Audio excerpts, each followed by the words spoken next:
Hello नमस्कार, मैं doctor Rajneesh Kumar एक बार फिर से आप सभी का हार्दिक स्वागत करता हूं।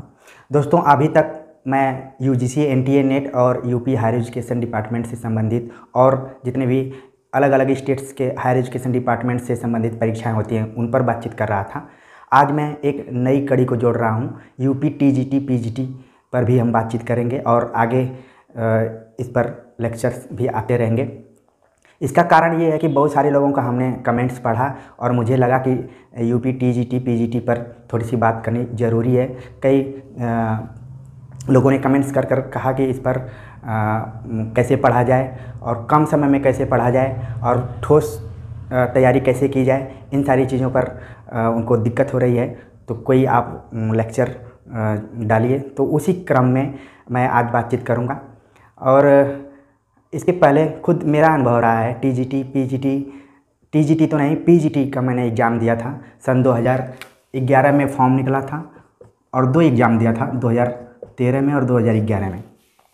आज हम देखते हैं कि कुछ जो फॉर्म भरा गया है उसका एग्ज़ाम कुछ महीनों में हो जाएगा, लेकिन जब हमने फॉर्म भरा था तो काफ़ी स्ट्रगल करना पड़ा और परीक्षा को लेकर काफ़ी इंतज़ार करना पड़ा था। तो उस समय आप समझ सकते हैं कि जो 2011 और 2013 में फॉर्म भरा गया था, इसका एग्ज़ाम 2015 में हुआ और इसको क्लियर होते होते 2017 आ गया। ठीक है, और इसमें दुर्भाग्य की बात यह है कि जो 2013 में फॉर्म भरा था उसका एग्ज़ाम पहले हुआ और 2011 का बाद में हुआ। तो बहुत परेशान होने की ज़रूरत नहीं है, धैर्य बनाकर आपको पढ़ाई लिखाई जारी रखने की ज़रूरत है। ऐसा नहीं है कि आप कुछ नहीं जानते हैं, बस जो मेन टर्निंग पॉइंट्स हैं उसी पर ध्यान रखने की ज़रूरत है। जब मैं 2011 का फॉर्म भरा था और परीक्षा नहीं हो रही थी, तो जैसे आप लोग परेशान होते हैं वैसे ही मैं भी वेबसाइट पे लोक सेवा आयोग या फिर माध्यमिक शिक्षा सेवा चयन बोर्ड की वेबसाइट पर देखता रहता था कि कब एग्ज़ाम होगा, डेट निकलेगी कि नहीं। इसी क्रम में एक दिन मुझे वहाँ के तत्कालीन अध्यक्ष का मोबाइल नंबर मिल गया और मैंने उनको फ़ोन कर दिया। तो संयोग से फ़ोन लग गया और उन्होंने फ़ोन उठाया और अपना मैंने परिचय दिया और उन्होंने कहा कि आपको नहीं मालूम है क्या कि कोर्ट में ये वैकेंसी चली गई है, आप लगातार वेबसाइट और न्यूज़पेपर देखते रहिए, और कहकर उन्होंने फ़ोन रख दिया। तो आप समझ जाइए कि हम उस दौर के हैं जबकि वैकेंसीज कोर्ट में चला जाया करती थी और परीक्षा के लिए एक इंतज़ार करना पड़ता था। आज तो धीरे धीरे स्थायित्व आया हुआ है। पहले अध्यक्ष ही स्थायी नहीं रहते थे, 2 महीना कोई रहता था, 2 महीना कोई रहता था, तो बहुत दिक्कत होती थी। तो मेरा भी एक अनुभव रहा और मुझे अपना तो टाइप का लगा कि पीजीटी और टीजीटी दोनों पर बातचीत करना ज़रूरी है। देखा था इन दोनों का जो सिलेबस है टीजीटी और पीजीटी का, इसमें केवल 5% का अंतर है, लगभग जो सिलेबस है वो समान है। तो मैं दोनों पर एक ही साथ बातचीत करूंगा और उनके मेन पॉइंट्स पर बातचीत करूंगा और किताबों के बारे में बताऊंगा कौन कौन सी किताबें महत्वपूर्ण हैं और कैसे रणनीतिक ढंग से इसकी तैयारी की जाए। जो मैं बताया था 2011-13 इसका परिणाम भी मेरा आया, लेकिन इसके पहले मैं छत्तीसगढ़ में असिस्टेंट प्रोफेसर बन गया था, तो फिर ज्वाइन नहीं किया। तो ये उस समय की ये घटना थी। अब मैं बातचीत करने जा रहा हूँ जो सिलेबस है उस पर और कैसे तैयारी किया जाए उस पर। तो उम्मीद है कि आप लोग लगातार बने रहेंगे और जहाँ भी ज़रूरत पड़ेगी वहाँ पर आप कमेंट्स करेंगे और बताते रहेंगे कि आपको मेरा ये वीडियो कैसा लगा। ठीक है, बीच बीच में मैं पहले मैं वीडियो बना रहा था, लेकिन बीच में मैं थोड़ा सा दूसरे कामों में व्यस्त हो गया था, तो रेगुलर नहीं आ पा रहा था। लेकिन अब मेरी ये कोशिश रहेगी कि जब तक इन परीक्षाओं की डेट आती है उसके पहले ही हम पूरे पाठ्यक्रम को कवर कर लें। तो आइए बातचीत करते हैं हम यूपी पीजीटी और टीजीटी के सिलेबस पे। ठीक है, अगर सिलेबस को ध्यान में देखा जाए तो इसको 2 भागों में बांटकर हम देख सकते हैं। पहला हिंदी साहित्य प्लस व्याकरण और दूसरा संस्कृत साहित्य प्लस व्याकरण। आप लोगों ने जब फॉर्म भरा होगा तो उसमें संस्कृत की अनिवार्यता रही होगी कि आपका बीए में संस्कृत होना चाहिए, या आपने हिंदी से एमए किया है तो उस समय भी बीए में होना चाहिए। तो अमूमन लगभग 80% जो बच्चे होते हैं वो हिंदी के साथ संस्कृत पढ़ते हैं, लेकिन जिनको जानकारी नहीं रहती है तो वो बाद में डिस्टेंस कोर्स से संस्कृत का अध्ययन कर लेते हैं और परीक्षा में बैठने के योग्य हो जाते हैं। तो आप देख रहे हैं मोटे तौर पर कि जब आप हिंदी विषय से टीजीटी और पीजीटी का एग्ज़ाम देने जाएंगे तो मुख्यतः आपको दो विषयों की थोड़ी थोड़ी जानकारी होनी ज़रूरी है। ठीक है, उसमें हिंदी है और संस्कृत है। तो इनका व्याकरण भी पूछता है और साहित्य भी पूछता है। अगर संस्कृत पर पहले मैं बातचीत करूं तो इसमें जो दिया गया वो है संस्कृत के प्रमुख रचनाकार, संस्कृत साहित्य के प्रमुख रचनाकार। ठीक, उन प्रमुख रचनाकारों में कौन कौन से हैं उनका हम नाम देख लेते हैं। कालिदास, आपने इनका नाटक और जो महाकाव्य हैं इनको पढ़ा होगा। ठीक है, तो नाटक में कितने अंक हैं, सर्ग कितने कितने महाकाव्यों में, इसको ध्यान रखने की जरूरत है। भवभूति, भारवी, माघ, दंडी, श्रीहर्ष, ये जितना है ये आपके टीजीटी के पाठ्यक्रम में लगा हुआ है। और जब पीजीटी का पाठ्यक्रम आप देखेंगे तो 2-3 लेखकों को और जोड़ दिया गया है, जिनमें मुख्य रूप से हैं भास, मम्मट, विश्वनाथ और राजशेखर। ये सब पीजीटी में है। तो जब भी आप संस्कृत बीए में पढ़े होंगे तो इन रचनाकारों से आपका सामना जरूर हुआ होगा, लेकिन परीक्षा तो एक कंपटीशन होता है, उसमें आपको एक रणनीतिक हिसाब से तैयारी करके जाना होता है। जानकारी तो लगभग सबको बराबर ही होती है, लेकिन परीक्षा में परफॉर्मेंस करना और उस दिन अपने को कंसंट्रेट करके ज़्यादा से ज़्यादा सवाल सही करना ज़रूरी है। क्योंकि जब मैंने 2011 में वाला एग्ज़ाम दिया तो इसमें मेरा 125 में 123 सवाल सही था और मुझे पूरा उम्मीद थी कि बिना किसी अप्रोच के सिलेक्शन होना तय है, और हुआ भी। और इसका पेपर थोड़ा बहुत इजी आया हुआ था। आप देखेंगे टीजीटी पीजीटी के साथ ये भी हमेशा संभावना बनी रहती है कि कई बार बहुत कठिन सवाल पूछ दिए जाते हैं और कई बार बहुत आसान सवाल आ जाते हैं। ठीक है, और 2011 का पेपर तो इतना मिस्टेक से भरा हुआ था, उसमें मात्रात्मक त्रुटियां थीं कि अपने से उसको समझ के आंसर देना पड़ रहा था किसका। जैसे अज्ञेय को उसने अजय लिख दिया था, आप जब टाइपिंग करते होंगे तो वो तो अजय लिखा था। अब हमें लगा कि साहित्य में इतना मैंने पढ़ाई किया सब कुछ, ये अज्ञेय अजय तो कोई साहित्यकार नहीं है। तो बाद में पता चला कि ये अज्ञेय लिखा हुआ। इसी तरीके से कम से कम 20-25 मात्रात्मक त्रुटियां रही होंगी। आप ये कल्पना करिए कि अगर किसी एग्जाम में 20-25 सवाल इस तरीके से आ जाए तो काफ़ी मेरिट को प्रभावित कर देते हैं। ठीक है, और इसमें जो कट ऑफ गई थी वो 116 गई थी। कई बार कमेंट्स में आता है कि कट ऑफ भी बताइए, तो कई बार जो है टीजीटी पीजीटी की कट ऑफ बहुत हाई जाती है। इसका कारण है कि बहुत संख्या में फॉर्म भरा जाता है और सीटें उसके मुकाबले कम हैं। आप विज्ञापन में देखेंगे तो मैक्सिमम सीटें दिखेंगी आपको, लेकिन बाद में जब परीक्षा होने लगती है तो फिर दिक्कत होने लगती है। अगर 2013 की बात करें तो इसका पेपर काफ़ी कठिन आया था। ये दोनों पेपर मेरे पास हैं, कभी मौका मिलेगा तो मैं अपडेट करता रहूँगा। 2013 पूरा आचार्य रामचंद्र शुक्ल की किताब से प्रश्न बना दिया गया था और जितनी भी मार्केट में गाइड और वस्तुनिष्ठ किताबें थी सारी धरी की धरी रह गई थी। तो इसमें जो कट ऑफ गई थी जनरल की वो 97 थी और हमने 103 सवाल सही किया था उसमें। तो इस तरीके से मेरे बताने का मतलब यही था कि कोई ये निर्धारित नहीं कर सकता है कि कब कितने कट ऑफ पे होगा और कब कितने पे। तो इसलिए आप मोटे तौर पर मान के चलिए कि 125 नंबर का अगर प्रश्न है, 125 प्रश्न है तो आपको 110 से लेकर 115 के बीच में बनाकर चलना पड़ेगा, तभी आप सेफ जोन में हैं, वरना कंपटीशन बहुत कड़ा है। ठीक है, तो ये चीज़ें ध्यान में रखने की ज़रूरत है और इसको बहुत ही मतलब कि लोड लेने की ज़रूरत नहीं है कि अभी से मतलब दिमाग में चला जाए। आपने एक पंक्ति पढ़ी होगी कि कर्म ही पूजा है और फल की इच्छा करो, कर्म करो फल की इच्छा मत करो, इस तरीके से एक कथन है। तो कई बार क्या होता है कि हमारा तुरंत दिमाग परिणाम पर चला जाता है कि क्या होगा। तो मैं ये कहूँगा कि अभी आप तैयारी करिए लगातार, तब आप परिणाम की तरफ उम्मीद लगाइए कि क्या होगा। कई बार आप टॉपर्स का इंटरव्यू सुनते होंगे तो उनका कहना होता है कि हमें नहीं मालूम था कि हम टॉप करेंगे। ठीक है, तो उसी तरीके से आप पहले सिलेबस को समझिए, क्योंकि जब आप सिलेबस को समझ जाएंगे तो आपका 50% काम हल हो जाएगा। कई बार क्या होता है कि जो भी परीक्षार्थी होते हैं वो सिलेबस उतना मन से नहीं देखते हैं और अन्य लोगों के आधार पे तैयारी करते हैं, उनसे पूछ कर कि अच्छा ये देख लेते हैं, वो देख लेते हैं, तो उसी आधार पर तैयारी करके जाते हैं। पता चला कि पेपर तो सिलेबस से आया है, लेकिन खुद उन्होंने सिलेबस नहीं देखा है। तो इसीलिए मैं सोचा कि पहले सिलेबस पर बातचीत करना ज़रूरी है। आपको मालूम होना चाहिए कि जब आप टीजीटी या पीजीटी का एग्ज़ाम देने जाएंगे तो उसमें हिंदी साहित्य और व्याकरण का सवाल और संस्कृत साहित्य और व्याकरण का सवाल आएगा।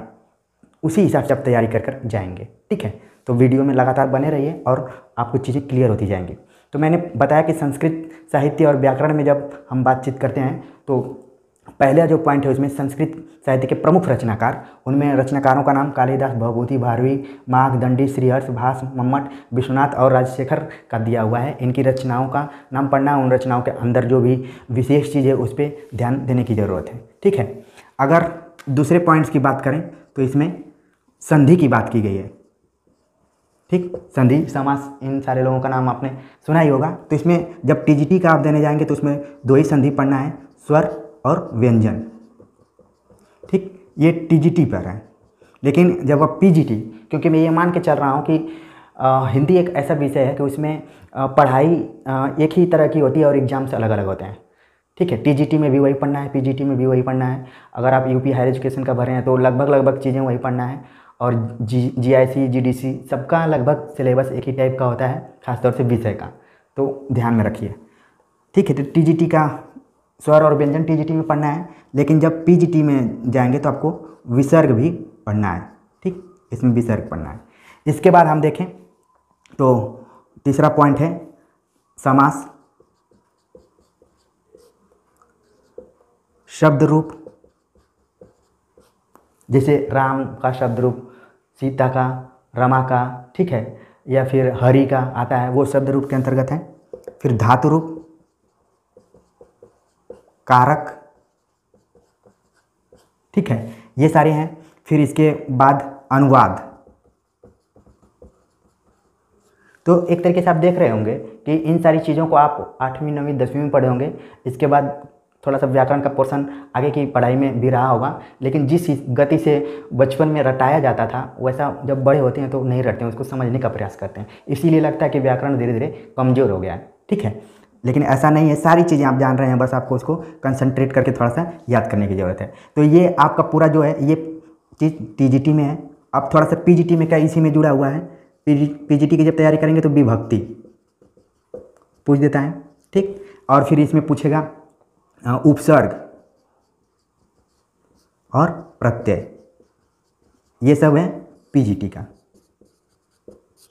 तो जब हम संस्कृत साहित्य और व्याकरण का जो पोर्शन लगा हुआ है पाठ्यक्रम में, उस पर मैंने बातचीत किया, तो एक तरफ साहित्य के बारे में कि कौन कौन से रचनाकार लगे हुए हैं, और दूसरी तरफ व्याकरण के बारे में बात किया, और ये भी बताने का प्रयास किया कि टीजीटी में कितना है और पीजीटी में कितना है। तो मुश्किल से 5% का दोनों पाठ्यक्रमों में अंतर है, और अगर सही मायने में कहा जाए तो दोनों पाठ्यक्रम समान हैं, ठीक है। तो अब संस्कृत का पता चल गया होगा कि क्या क्या उसमें पढ़ना है। बाकी हम आगे इस पर छोटे छोटे वीडियोज के माध्यम से आपके सामने उपस्थित होते रहेंगे। थोड़ा सा मेरे मन में आया है कि टीजीटी पीजीटी को भी ध्यान में रखने की ज़रूरत है, ठीक है। तो उम्मीद है कि ये पोर्शन, जो दूसरा पोर्शन है संस्कृत साहित्य और व्याकरण का, आपको समझ में आ गया होगा। आप नोट भी कर लिए होंगे।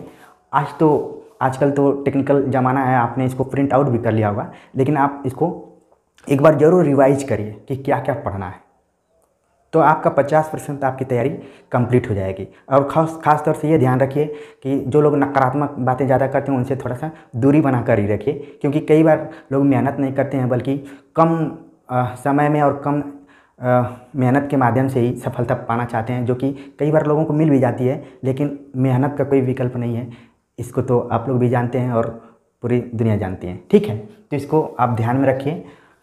अब हम बात करेंगे पहला जो इसका था हिंदी साहित्य और व्याकरण। हिंदी साहित्य और व्याकरण के अंतर्गत पहला है हिंदी साहित्य का इतिहास।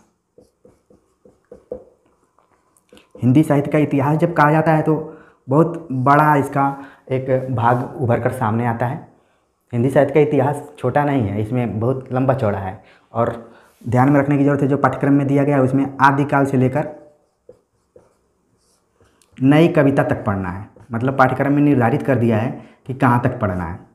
इसमें बहुत सारे विमर्श इत्यादि को पाठ्यक्रम में नहीं शामिल किया है, लेकिन जब आप एग्ज़ाम देने जाएंगे तो कई बार जो पेपर सेट करने वाले होते हैं वो कुछ कुछ नए सवाल को भी रख देते हैं, इसलिए थोड़ा सा अपडेट रहेंगे तो अच्छा रहेगा। वरना अगर सिलेबस के हिसाब से देखा जाए तो आदिकाल से लेकर नई कविता तक ही पढ़ना है। तो जब आदिकाल है, भक्तिकाल, रीतिकाल और आधुनिक काल के बारे में है, आप उसके मेरे वीडियो प्लेलिस्ट में जाएंगे तो आदिकाल पर मैंने बातचीत किया है, भक्तिकाल पर, रीतिकाल पर, आधुनिक काल पर बातचीत किया है आचार्य रामचंद्र शुक्ल के अनुसार। तो वो आपके लिए काफ़ी फ़ायदेमंद होगा, क्योंकि मैंने बताया ना कि 2013 में पूरा आचार्य शुक्ल की किताब से ही सवाल पूछे जा चुके हैं। ठीक है, तो ध्यान में रखने की ज़रूरत है, हल्के में उसको लेने की ज़रूरत नहीं है। दूसरा है हिंदी गद्य साहित्य। हिंदी गद्य साहित्य के अंतर्गत निबंध से लेकर गद्य काव्य तक आपको पढ़ना है। मतलब गद्य साहित्य में निबंध, कहानी, उपन्यास, आलोचना, यात्रावृत्त, संस्मरण, रेखाचित्र, रिपोर्टाज, ठीक है, और गद्य काव्य, इनको पढ़ना है ध्यान में रख के। लगभग सारे जो हिंदी साहित्य का गद्य का पोर्शन है वो इसमें आ जा रहा है। तीसरा है प्रमुख रचनाकार। अभी इतना लिख कर छोड़ दिया कि प्रमुख रचनाकार, तो तुरंत आपके दिमाग में आना चाहिए कि प्रमुख रचनाकार में वही शामिल होंगे जो प्रत्येक काल के, जो हिंदी साहित्य का इतिहास 4 कालखंडों में बटा हुआ है, उस कालखंड के जितने महान प्रमुख लेखक या कवि रहे हैं उन्हीं के बारे में है। जैसे आदिकाल में आपको विद्यापति, अमीर खुसरो, कुछ रासो काव्य में खासतौर से पृथ्वीराज रासो, इससे सवाल आ जाते हैं। भक्तिकाल में कबीरदास सुर, तुलसी, जयसी और मीरा, इनसे आ जाता है। रीतिकाल में केशव, घनानंद, बिहारी, इनसे सवाल आ जाते हैं। और आधुनिक काल में आकर भारतेंदु से, फिर महावीर प्रसाद द्विवेदी यानी कि मैथिली शरण गुप्त से भी बहुत सारा सवाल आ जाता है। छायावाद में जो 4 प्रमुख कवि या कवित्रियाँ हैं उसमें प्रसाद, निराला, पंत और महादेवी से सवाल आ जाता है। फिर प्रगतिवाद, प्रयोगवाद और नई कविता, इनसे जो तार सप्तक हैं उनको भी आपको ध्यान में रखने की ज़रूरत है। तो ये प्रमुख रचनाकार के तौर पर आ जाएंगे, उनकी रचनाओं को आप ध्यान में रखिए और ईयर वाइज भी उसको ध्यान में रखिए, क्योंकि धीरे धीरे जो पैटर्न है वो चेंज होता जा रहा है।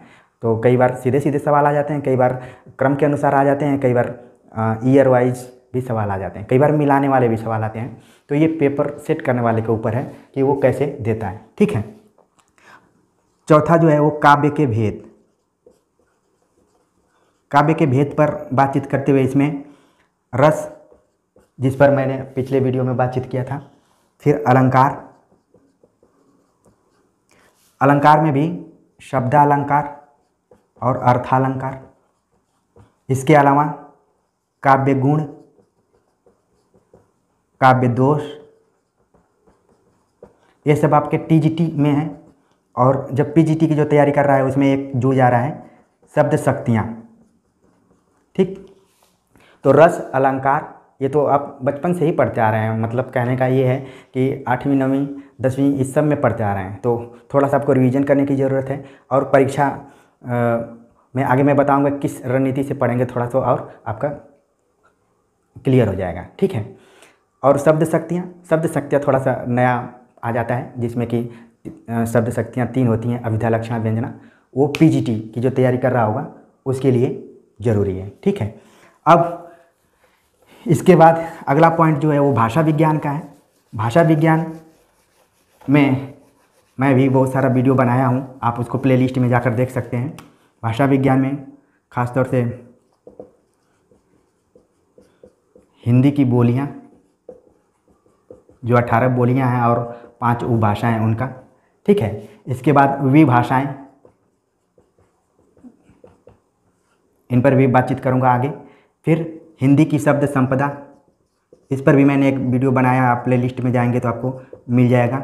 ठीक, शब्द संपदा में वही तत्सम, तद्भव, देशज, विदेशज, आगत ध्वनियाँ जो होती हैं ये शब्द संपदा के अंतर्गत ही आती हैं, तो ये आप पढ़ लीजिए। ठीक है, और फिर इसके बाद हिंदी की ध्वनियाँ, मतलब स्वर और व्यंजन ध्वनियाँ जो हैं उसमें भी अल्पप्राण, महाप्राण, सघोष, अघोष, अनुस्वार, अनुनासिक, ठीक है, और ऊष्म, अंतस्थ, इस तरीके के सवाल पूछे जाते हैं। इनको आपको क्लियर करके रखना होगा और आगे चलकर हम इस पर बातचीत भी करेंगे। तो ये एक पोर्शन है, इसको आपको ध्यान में रखने की ज़रूरत है।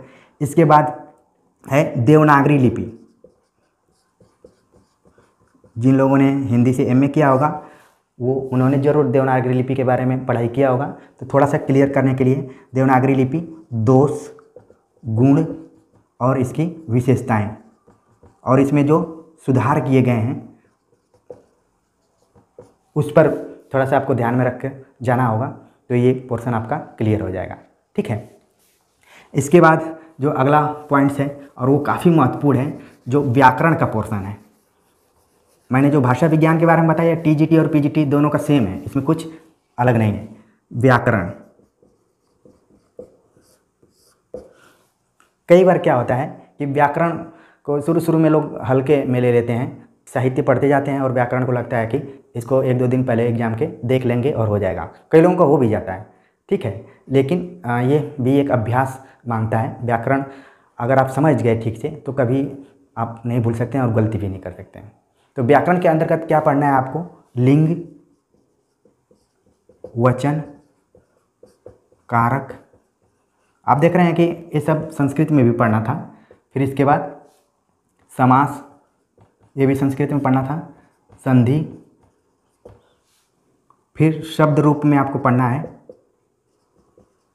पर्यायवाची, पर्यायवाची के बाद विलोम। 2 तरीके के शुद्धियों के बारे में बात होती है। वर्तनी, शुद्धियाँ कैसे कैसे, एक तो वर्तनी होती है, दूसरा वाक्य। तो इसके बारे में भी बहुत सारा सवाल आता है, जिस पर कि मैं आगे वीडियो बनाऊंगा और अच्छे से इसको समझाने का प्रयास भी करूंगा। बस आप लोग हमारे साथ बने रहिए, ठीक है। इसके बाद समानार्थी शब्द समान होते हैं लेकिन उनका जो अर्थ होता है वो भिन्न होता है, ठीक है। तो उसके बारे में पढ़ना है।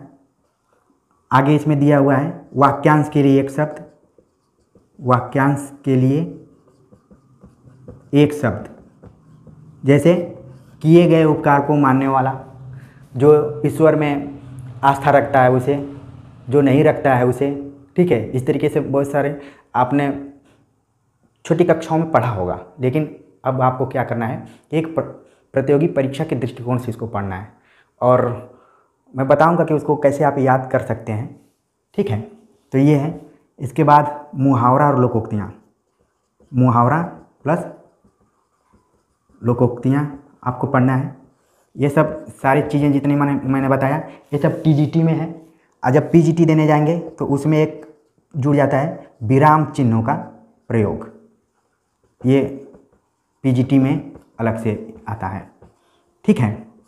मुहावरा और लोकोक्तियाँ, इसका आप प्रायः अपने दैनिक जीवन में भी प्रयोग करते रहते हैं और अन्य लोगों के द्वारा सुनते भी रहते हैं और कई बार वो एग्जाम में भी आ जाता है, तो उसके बारे में हम बातचीत करेंगे। और विराम चिन्ह, क्योंकि जब हम कोई वाक्य बोलते हैं तो कई बार विराम के अनुसार ही उसका अर्थ अलग हो जाता है। जैसे रुको, एक उदाहरण के लिए मैं बता दे रहा हूँ, रुको मत जाओ, केवल मैंने यहाँ पर कॉमा दे दिया, ठीक है, तो इसका अर्थ दूसरा हो रहा है। अगर यहाँ से कॉमा हटा के यहाँ कर दूंगा तो इसका अर्थ दूसरा हो जाएगा, ठीक है।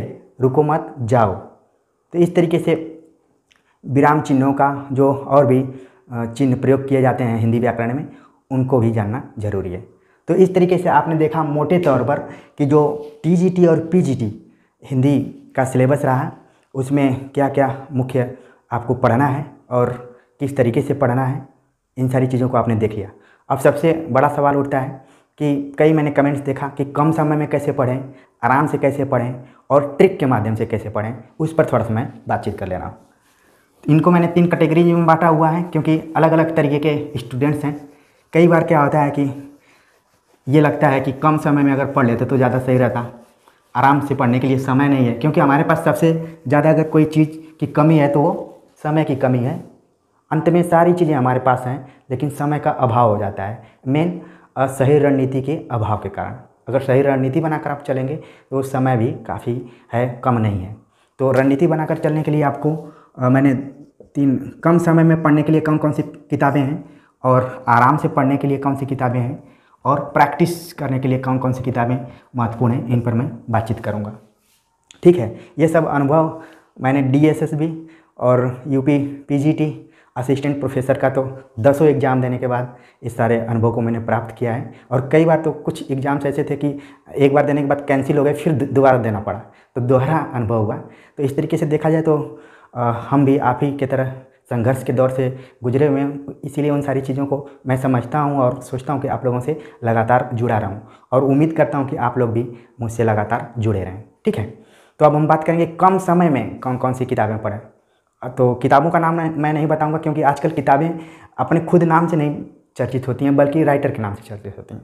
तो कम समय में पहला है सरस्वती पांडे, गोविंद पांडे की किताब आप खरीद सकते हैं। ठीक है, ये किताब काफ़ी व्यवस्थित भी है, और जब मैं तैयारी करना शुरू किया था तो ये किताब अभी नई नई आई थी। इसके पहले मैंने खुद अपना नोट्स बहुत सारा बनाया हुआ था, और अन्य जो किताबें मिल जाती थी ऑब्जेक्टिव्स या एक एक लाइन के, उनको पढ़ता था। लेकिन मुझे ये किताब काफ़ी क्रमबद्ध तरीके से लगी, तो इसको मैं प्रेफर कर रहा हूँ आपको। दूसरी किताब है उमेश तिवारी की, इस किताब को भी आप खरीद सकते हैं। तीसरी किताब व्याकरण पढ़ने के लिए मैं एक अलग किताब आपको बता रहा हूँ। साहित्य शास्त्र करके एक किताब है जो NCERT में लगी हुई है 12वीं क्लास में। ठीक है, तो उसको आप खरीद सकते हैं, देख सकते हैं। ये किताब जिसमें आपको रस, अलंकार, काव्य दोष, काव्य गुण, ये सब आपका क्लियर हो जाएगा एकदम, उसको आप पढ़ेंगे तो। ठीक है, तो ये तो जल्दी में पढ़ने के लिए है कि कम समय में। अब इसे कम समय में तो कुछ नहीं बताया जा सकता। कम समय में तैयारी करने में एक और हमेशा डर लगा रहता है कि मन में एक साइकोलॉजिकल प्रेशर रहता है कि हमने तो पूरा पढ़ा ही नहीं है। अब उसमें क्या होता है कि इस भगवान भरोसे एग्ज़ाम में बैठते हैं और अच्छा परफॉर्मेंस हो गया, कई बार बिना पढ़े हुए लोग भी सिलेक्ट हो जाते हैं, तो अच्छा परफॉर्मेंस हो गया तो आप कोई आपका जवाब ही नहीं है। ठीक है, तो कम समय के लिए ये किताबें हैं। आराम से पढ़ने के लिए आपको पढ़ना होगा हिंदी साहित्य का इतिहास, रामचंद्र शुक्ल का। ठीक, दूसरा नगेंद्र का, तीसरा रामचंद्र तिवारी का जो हिंदी गद्य का इतिहास है, इसको पढ़ सकते हैं, रामचंद्र तिवारी का। और इसके अलावा जो किताब है वासुदेव नंदन प्रसाद का और हरदेव बाहरी का, ये सब किताबें आराम से पढ़ने के लिए हैं। ठीक, तो दूसरी कैटेगरी के बारे में मैंने बता दिया। एक किताब और मैं इसमें करूँगा, आप संस्कृत दिग्दर्शिका एक किताब आती है, ये भी 12वीं में लगी हुई है, यूपी बोर्ड में लेकिन ये लगी है। इस किताब को भी आप खरीद सकते हैं, जिसमें आपको शब्द रूप, धातु रूप और जो विभक्तियाँ हैं, समास हैं, ठीक है, संधि, इन सारे चीज़ों को बहुत ही अच्छे से दिया हुआ है और ठोस दिया है। आपको ज़्यादा इधर उधर भटकने की ज़रूरत नहीं पड़ेगी। अब हम आते हैं तीसरे पॉइंट्स पे कि कैसे प्रैक्टिस करें। तो जितना भी UGC नेट का आपको पेपर मिल जाए उसको हल करिए, और TGT PGT से संबंधित जितना भी पेपर मिल जाए उसको हल करिए। ठीक है, और बाकी चीज़ों पर जहाँ भी मुझे लगेगा कि ये टर्निंग पॉइंट्स हो सकता है और ज़्यादा सवाल पूछे जाते हैं अपने एक्सपीरियंस के आधार पर, तो मैं लगातार उस पर काम करता रहूँगा, और आप लोग मुझसे जुड़े रहेंगे तो आपकी तैयारी और अच्छे से होती जाएगी। तो उम्मीद है कि आप लोगों को ये समझ में आ गया होगा कि आसानी से UP TGT PGT की तैयारी कैसे करें। पहले सिलेबस को समझें, फिर जो आपके पास किताबें हैं उनको पढ़ने का प्रयास करिए। 3 तरीके की किताबों को मैंने बता दिया कि जल्दी कम समय में कौन सी किताबें आपके लिए महत्वपूर्ण साबित होंगी, और आराम से पढ़ने के लिए और प्रैक्टिस के लिए कौन सी किताबें हैं। ठीक है, तो आपका ये क्लियर हो गया होगा। और आखिरी बात ये मैं कहूँगा कि आप अपने मेहनत पे हमेशा विश्वास कीजिए। लगातार अगर आप जुड़े हुए हैं तो सफलता निश्चित मिलेगी। एक में नहीं मिलेगी, दूसरे में नहीं, तीसरे में। कई लोग तो कई फॉर्म भरे होंगे, तो कहीं ना कहीं आपका चयन होना एकदम तय है। क्योंकि एक समय था कि मैं खुद बहुत परेशान हुआ करता था। 2012 से मैं कंपटीशन देना शुरू किया, तो हिमाचल प्रदेश में 3 बार मैंने इंटरव्यू दिया, फिर UP में इंटरव्यू दिया, छत्तीसगढ़ में इंटरव्यू दिया, हरियाणा में दिया। ठीक है, दिल्ली DSSB में चयन हुआ, और फिर वर्तमान में बिहार में आना पड़ा। तो इस तरीके से आदमी को मतलब कि जल्दी से कोई चीज़ नहीं मिलती है, उसके लिए थोड़ा समय लगता है, थोड़ा संघर्ष करना पड़ता है। तो उम्मीद है कि आज का ये वीडियो आपको बहुत अच्छा लगा होगा, और आप कमेंट्स करके इस चीज़ को बताएंगे भी। और मैं बस यही कहूँगा कि आप हमारे साथ बने रहिए। आज हमारा परिवार बहुत ज़्यादा बड़ा हो गया है, लगभग 1500 लोग मुझसे जुड़ चुके हैं, और ये संख्या जितनी जल्दी से जल्दी बढ़े, आप लोगों के आशीर्वाद की ज़रूरत है। मिलते हैं एक नए वीडियो के साथ, तब तक के लिए नमस्कार।